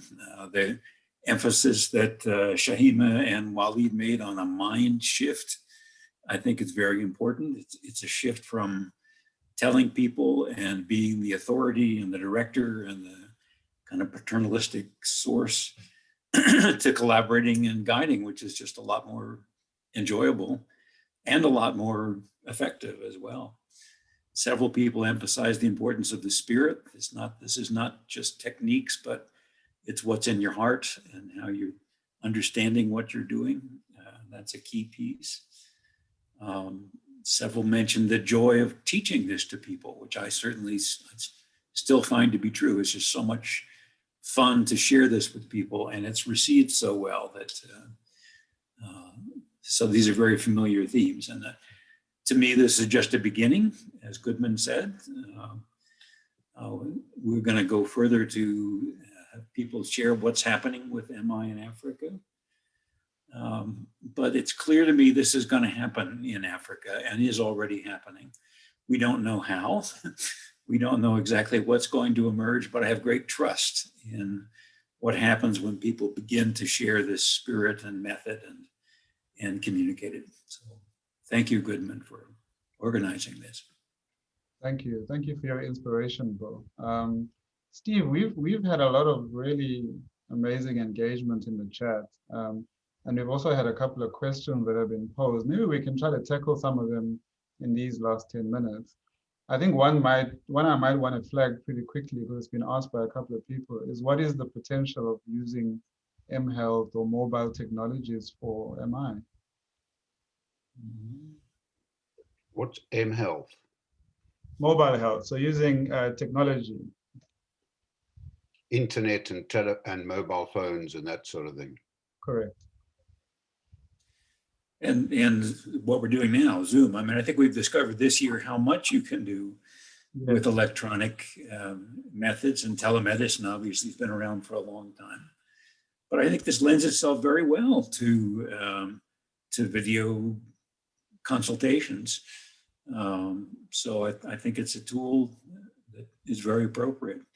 And I was happy to hear about working with lay counselors. I mean, people can and do learn this, and that's the front line. Those are the folks who actually carry this forward. So yeah, I think go ahead, Steve. Yeah, you know, up north here in the Northern Hemisphere and in Europe, this is not a choice. It's all that people have, all that doctors are doing. Mostly GPs up here are on the telephone or on Zoom. So it's happening. And we've already found 2 topics for future webinars. One of them, I think, should be this. Possibly another one might be lay counselors. We told you, Walter, you're not going to get away with this. We warned you, Walter. So I wouldn't like to, you know, I think there's a hell of a lot to learn about mHealth and MI and mHealth. And I don't feel that we're at a point where we can be all that clear. I spoke to a doctor the other day, and he said to me, Steve, let me tell you, after my 20th telephone call, I'm missing cues all the time. And so I think there's a good case for maybe having a webinar on this and trying to get to grips with what the challenges are. And it's probably not going to be MI can or can't be used, but how can it be adapted? Go ahead, Zara. Goodman, can I just come in? Yes, Steve, thanks for that, because that's actually what, when we adapted the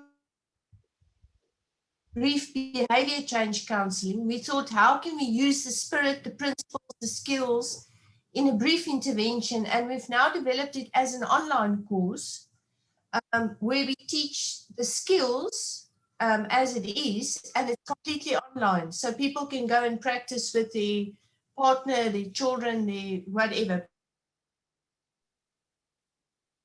developed recently just before lockdown. So I just wanted to mention that. So you're going to be on the, we definitely got to get you back for the webinar on this topic, Sarah. Lots to learn. I think one thing worth mentioning is that, you know, in terms of the South African context, the move towards using mobile interventions, there's quite an appetite for it. In the primary health sector, there's a use of an app called Vula, which links people to clinicians directly. So there's ways in which such things can be sort of adapted. I know there's apps, for example, for CBT and for other therapeutic approaches. So there's many ways in which you can. Honestly, Goodman, the biggest innovations in the use of mobile technology that I've seen have been in Africa. David Woods, that pediatrician in Cape Town, has got a system for sending text messages to hundreds of thousands of mothers and a similar number apparently of nurses. And they get these weekly text messages. So this is really a topic with huge potential. And we'll get David Woods onto a webinar on this subject because he's been working on this for years. So let's see. There's a question here about, I'm going to do a terrible job of asking it because we're trying to see how many we can get through in the short time we have. Is how do you help staff who are dealing with burnout and with demotivation? Is there a way to improve, you know, outcomes for these practitioners and their clients in that setting? I wonder if any of our panelists would like to answer that one.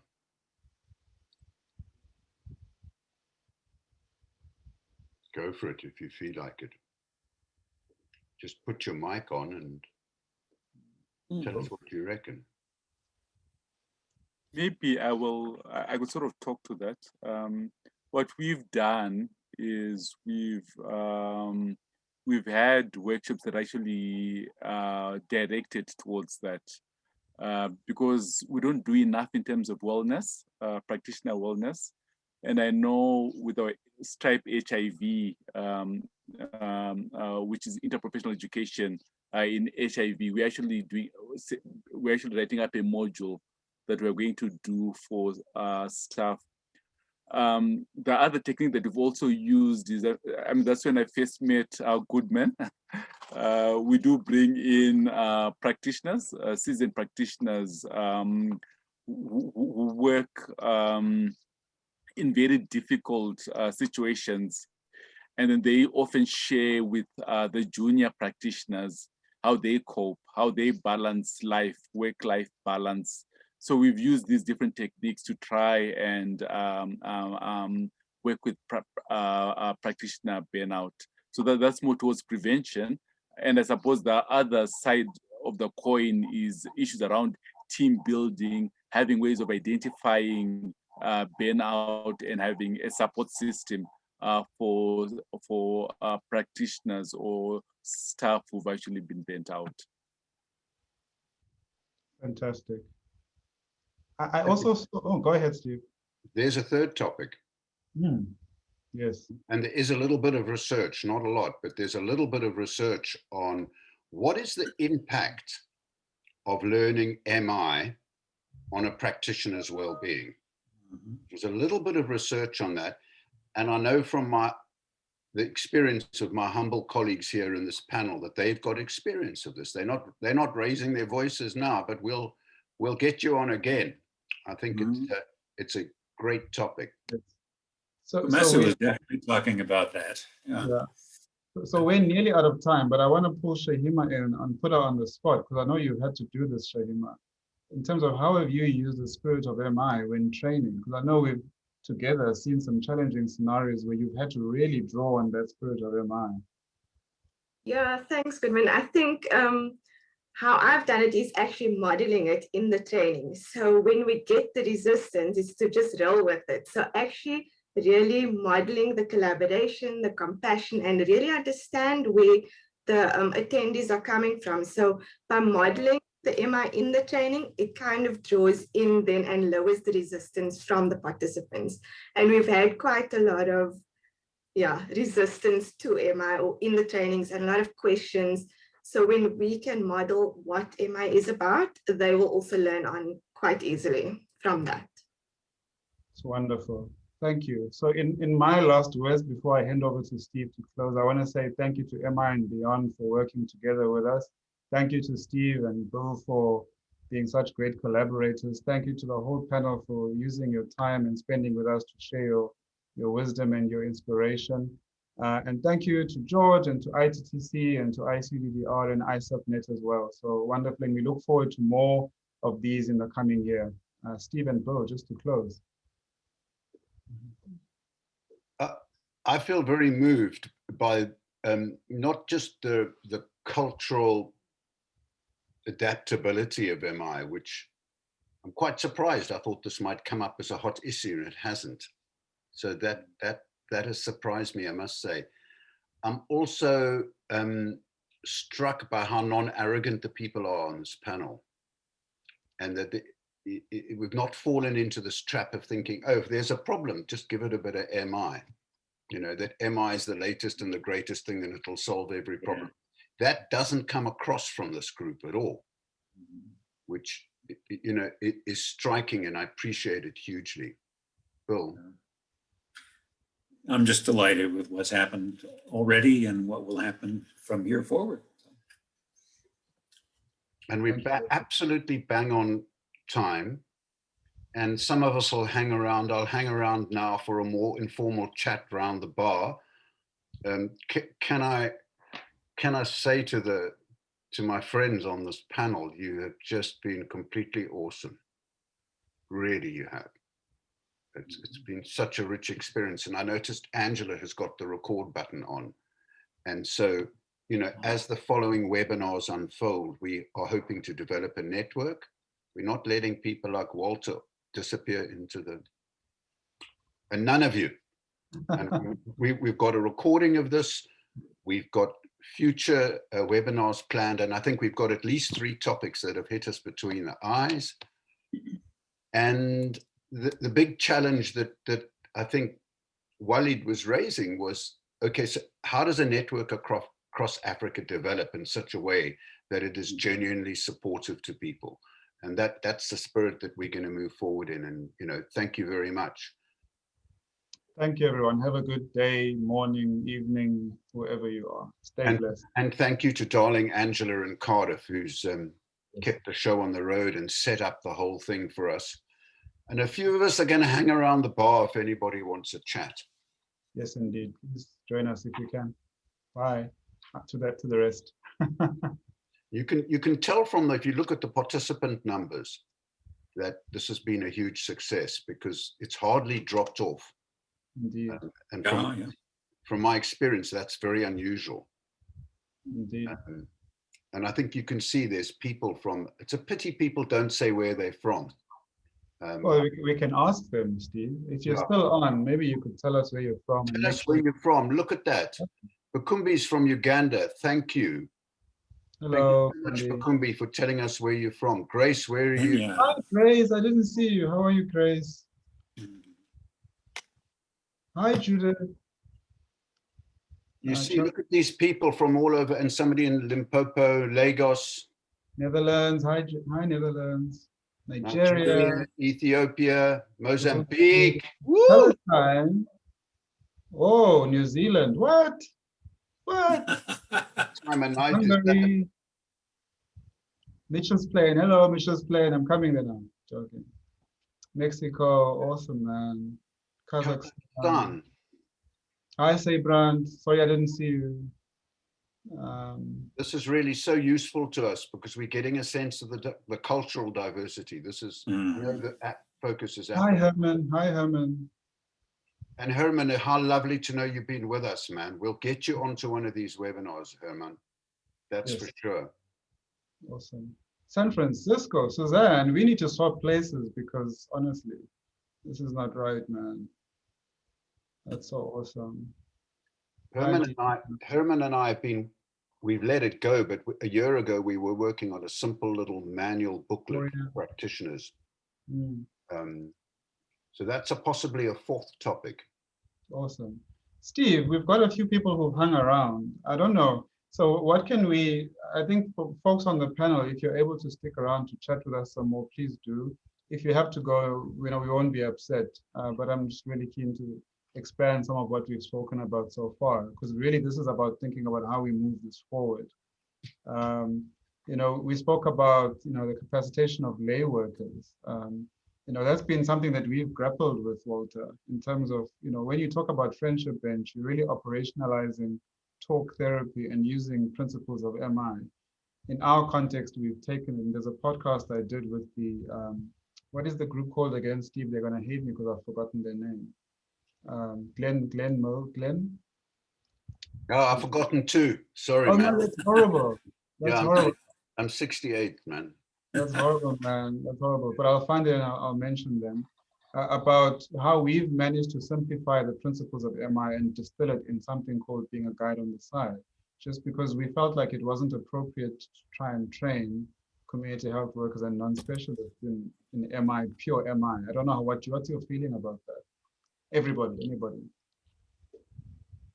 I'll only say that. I'll only say one thing, right? This hair loss has been because of worrying about that one. Why would you not train non-specialists?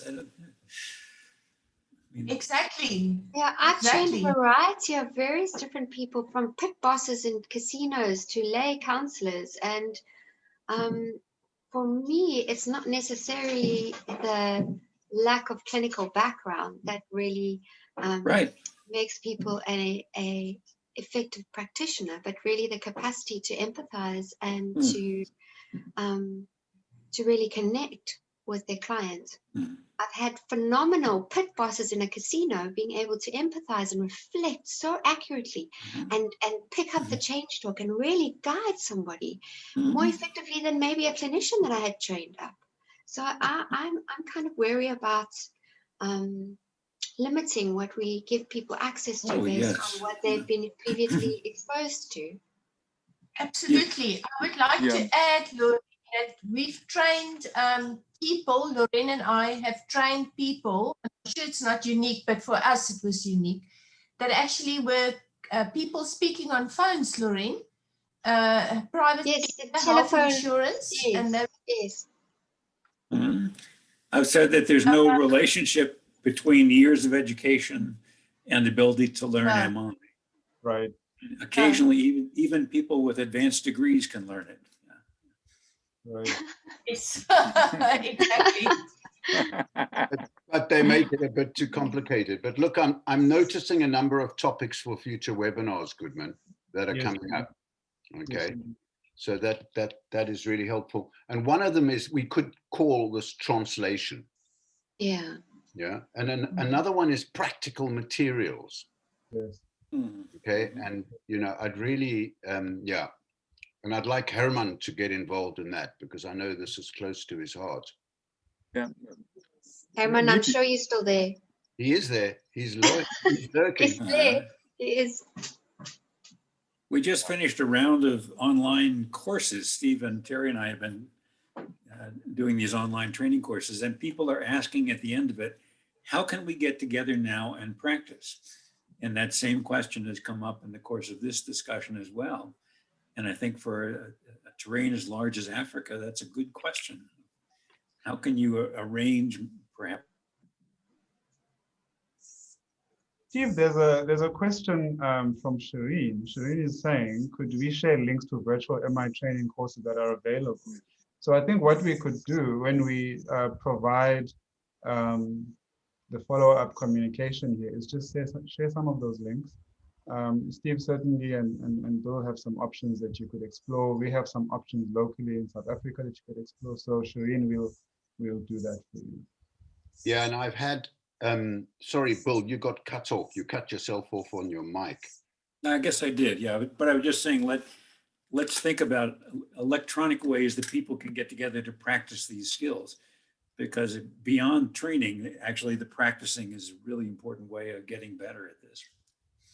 Okay. If I can see, one of the things that MISA, under the umbrella of Motivational Interviewing of South Africa, that we're wanting to offer is a monthly meeting where we get together on Zoom and we practice. Right. And for practitioners and trainers, and that being a skills lab. And that was very much an outcome at the end of our train the trainer, and then COVID hit, and many of us have been treading water post that experience, and it's nice to get this as a booster to actually get that into operationalize that now. So that might be another webinar that we tackle is practice bubbles and the skills lab. Yeah, wonderful, and some ideas of how and what and picking that apart. And returning to what Bill described, he made a reference to these online courses. I was initially hesitant to think about the use of those online courses with all white actors, and clearly Northern Hemisphere developed stuff. I'm feeling less hesitant now, I must say, after today, after sensing the readily applicable nature of this stuff. And I know that the guy who's the chief of that company wants to make this stuff available in Africa, because I spoke to him just a couple of days ago, and we're developing something on vaccine hesitancy, for example. And he readily agreed that everything we develop on vaccine hesitancy could go out free in Africa.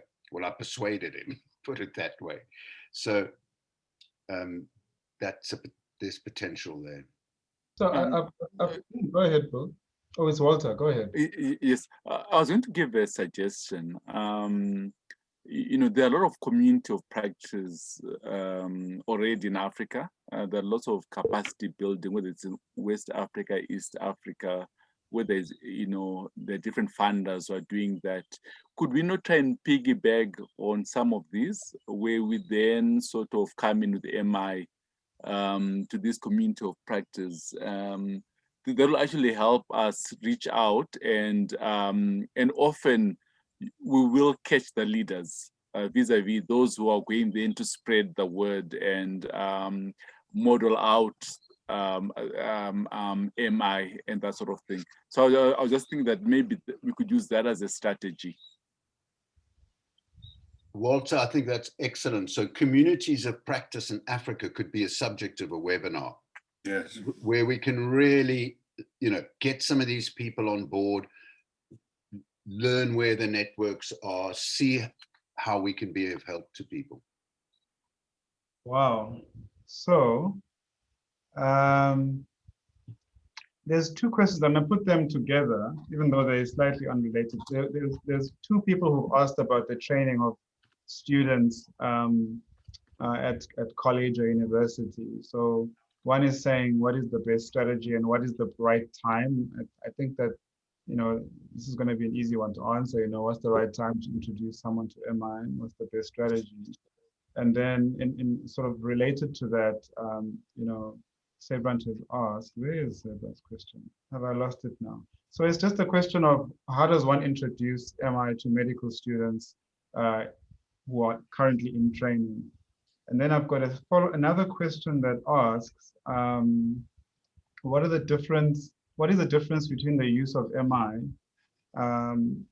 in someone who's under the influence of drugs? And are there any tips to giving MI therapy to clients who are drug users? Any quick tips? Perhaps I can Easy. But if you hold on to the others, I'll address the medical school one, just because it's my 18-year-old daughter's just started medicine in Bristol, and MI is right in there in her first week of medical school training, right? So you can start integrating that right from the beginning. How you do that is the challenge.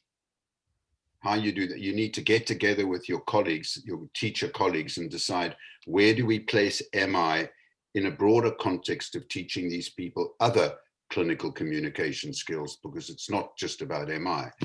So I thought I'd just mention that. And medical schools in different parts of the world, many of them are absorbing MI, but in very different ways. Bristol, it strikes me, she's very lucky. They're doing it beautifully there. Mm-hmm. Awesome. Walter, what's happening with your medical school? We're mainly teaching it to our postgrad psychiatry residents. Okay. Yeah, they're the ones that we've actually settled. For us, it's been quite new. I think we've been on this for the last 6 years. So we actually, so it's still in its infancy. So that's developed as, what others have actually shared. So that's why I was actually looking at the point of, having some sort of skills-based workshop where you then get people who have experience coming in and helping us to build up that skill. I taught this as the very first course in our clinical psychology training program, while the students are getting statistics and all this heavy academic stuff. So it partly helped them remember why they went into the profession in the first place. But you have to do more than to reinforce it in practice later on. It's good to introduce it early, but if it's not being then modeled by the people who are training them later, you need some support to actually get experience in how to do this in practice. Yeah. I would like to add on that, Bill, is that since we have adapted the MI principles in the brief intervention, it has been uptaken in most of the universities in South Africa, pre-grad and post-grad. Oh, good. Yeah. Yes, so it's now being taught from third year till sixth year. Every year they get exposure to it over time in pre-grad, which is quite awesome. The nursing community hasn't actually caught on, although I trained nurses as part of my study. And the biggest change was within the nurses, which was to me quite awesome, because they were the most directive. But the biggest change statistically was within the nurses. So we're hoping also to get nurses on board, because I think in Africa, nurses are the ones really at the forefront doing the primary consultation. So I think we should include the nursing community as well in future discussions, or somebody that's influential from them. This so fits with the role of nursing. Yeah. Gosh, thank you guys. Steve, Bill, anybody else was on? Is there anything else that you'd like to touch on? Walter and I are in increasing darkness as the sun sets.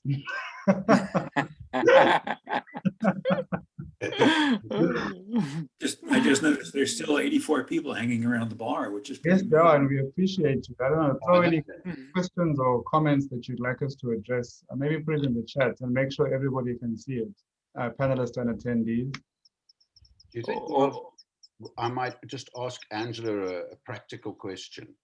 Somebody's asked, and I think it's important, are the participants in this who've signed up for this automatically included in future invitations? So we've got all the participants' email addresses saved safely, so we can notify them as soon as it's confirmed, give them first opportunity to register. Fabulous, fabulous. That's brilliant.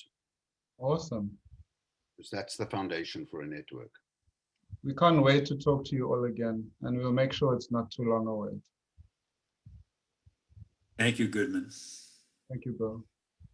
Steve, should we wrap, or is there some more? I don't know. I'm just looking at the chat column. I don't know, Goodman, just a suggestion. Maybe if we could ask maybe one of the attendees to come and give, maybe they can share, one or two can share their experiences from the attendees. I don't know if you're able to enable the video and mics. So I don't know if anybody wants to volunteer. So if you want to talk to us about your experience with MI or your thoughts about it, let us know in the chat, and Angela will bring you on as a panelist and you can chat to us. Yeah, just say the word. I see there's a volume. Dr. Busi, I know that you had a hand up earlier. Do you want to come on and talk to us, or is it good? Here's Felicia Christians, who's mentioned using it. Felicia, do you want to come on and talk to us? Okay. Rich, come on. Rich. Come, Rich, come. Bye, Herman. Why don't you bring Rich? Can you see him there? Rich Goncalves. Can you see him? Third or fourth up from the bottom. Got him. Okay, Rich, you Your minutes are numbered. Hi, everyone. Thank you. Thanks for welcoming me on. It's been such a great presentation today. I really enjoyed it.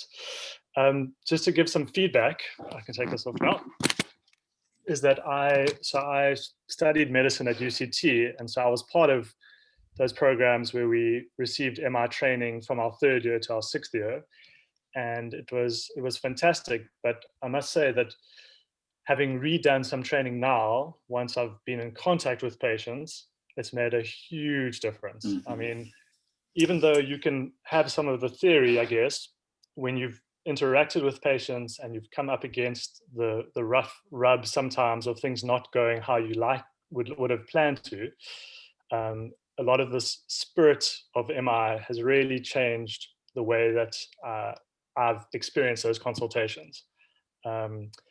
The biggest thing I think is that we're under so much pressure for time to keep things short, and having recently done some training online, I think the biggest thing I took was that there is time to spend with patients. There's that initial, as someone walks into the room, make that connection with them, and it's not a soft thing to do. It's not something that you have to spend ages doing, but it really just facilitates connection with them. It builds trust, and it sets up the rest of the consultation. And yeah, so I can definitely identify with what other people were saying about that. It's rewarding. It's much more rewarding now, having been able to just make that mindset shift. And yeah, thank you. It's been lovely. Thank you so much, Rich. That's awesome. Rich, it makes me think that it's funny how when we've been talking about different topics, we danced around the essence of the actual conversation. You know, we've talked about lay people, M-Health, materials, practice bubbles, but maybe there should be a space for the inside of a conversation, which is for a deep dive into what exactly is a brief, what a brief conversation that's working well. What does it look and feel like? And where does MI come in? Definitely. And I think with our training, we all know when it feels right. Yeah. But I guess the key is to what are we doing for that to happen? So it's like Prof. Miller was talking about, when people stop and say, what were you thinking then? What prompted that? What was the question that set up that next stage? Yeah. Yep. I mean, of course, the missing bit there is the actual evidence of what actually happens. And I've noticed I've noticed myself and other people are very easily able to be clever about what probably happens, but what actually happens is another story. So maybe Goodman will have to think about how we can take a deep dive into a brief conversation, for example, by showing a video on one of these webinars. Right. Then we know we've got something that's actually happened. Totally. I've got a video that I'll show guys if you want. Awesome. But I know Felicia Christians want to tell us about her work in Namibia. She did comment right at the point where you were asking for someone to to speak. Yeah. Felicia Christians. If you want to come forward, Felicia, just let us know. Come talk to us.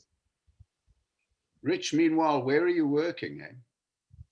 So I'm halfway through my psychiatry registrar training at UCT. I'm currently at Groote. Yeah, wow. Yeah. And loving it. And has an interest in addiction. Yes, Goodman is my supervisor, and we are doing some work on stigma, actually, which is especially specifically amongst non-specialist workers, which has been very interesting. Wow. Yeah. I must say, you know, I started life as a nursing orderly in Groote Hospital. And then I got sent on to the other side of Rondebosch Common to an addiction treatment unit, which it used to be there in the corner of Rondebosch Common. William Slater. Yeah. And what started my relationship with Bill was a singular traumatic experience I had there, where a young man walked out of a young alcoholics group I was running as a nurse and shot his wife and then himself. Wow.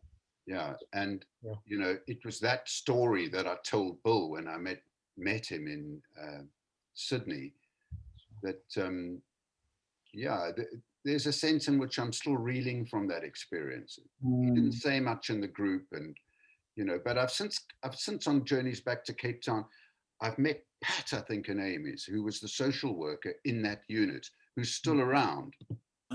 And I was able to thank her because Pat was one of the few people who comforted me. But it stands out as a sort of a, I don't want to say a beacon, because a beacon is usually a lovely thing, but it stands out as a marker of the dangers of professionals reckoning they know what's best for other people. Let's just put it that way. And that, I can see Bill nodding his head. That's a lighthouse. Yeah. Yeah. That's what is the sort of story that Bill and I exchanged, but it goes right back to Groote. Yeah. I see a question. Sandra is saying, is this something a counselor can do? Listen, this is something counselors are doing already. And sometimes they just don't have a name for it, Sandra. So what we do really in capacitating people with MI is give them an understanding of how to actually intentionally do it. Many of the counselors who are doing such an amazing job in the field already have the skill. So we just help them hone it, right, Bill and Steve? I feel very strongly about that. I must say I feel very strongly about that because, you know, psychologists can be incredibly clever. And Bill and I are busy discussing now a new edition of our book, and we're both conscious of the fact that things need to be simpler. And I work with the most amazing people in sport at the moment, sports coaches who never have ever heard about MI, but it doesn't take many touches of MI for them to develop a language for what they're doing. And very often it's helping them develop a language for doing what they know they can do and refining it. Correct. So Steve, I am, let's see. Jemima, I posted our email address earlier on. I see your question. Please pop us an email and we can see how we can follow up and assist you. I'll post it again. But from my side, Steve, I'm gonna have to jet off soon. I've got people patiently waiting for supper. Yep. But you by no means have to tie up. Only to say thank you from my side and looking forward to following up and chatting some more. Yeah, we've got some good topics for future webinars. Yeah. Some fabulous topics. And so it'll just roll on. And, you know, I also have to go in 3 minutes. And I can see Angela is, I bet you she's busy like crazy. So, my principle in teaching has been to stop before they hope you do. Yeah, that's right. Awesome. So, Very good principle. Thank you, everybody. yeah, Really lots of appreciate love, it. babe. So Thanks much, very everyone. much. Say Good night, goodbye. Caleb. Thank you, everyone. Bye. Bye. Bye.